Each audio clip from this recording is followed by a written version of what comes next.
All right, so today we're talking about psychotic-like experiences and ADHD.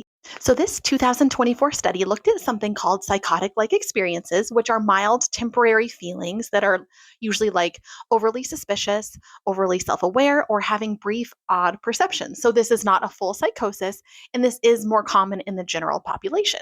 So, researchers here asked three main questions. First, do people with ADHD symptoms also report more of these psychotic like experiences? And second, if that's a yes, is it because ADHD is linked to more ruminating, which is like getting stuck in negative thought loops, and more negative emotions, which then increase these experiences? And thirdly, they wanted to know, does having a trauma history make the whole pathway stronger? And so to test this, they studied 188 adults from 18 to 35 in Poland, and 72% of that were women. Participants completed ADHD and trauma measures, and then for a full week, they were prompted multiple times a day on their phones to report things like rumination, mood, and unusual experiences in real time.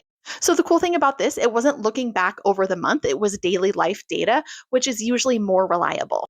And what they found was yes, more ADHD symptoms were linked to more psychotic like experiences.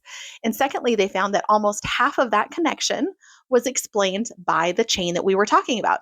ADHD means more rumination, which means more negative emotions, which then means more psychotic like experiences. So it wasn't ADHD like directly causing these experiences, right? It was this emotional chain and thinking patterns that often come with ADHD. And trauma did matter, but it didn't statistically strengthen this pathway the way that researchers expected.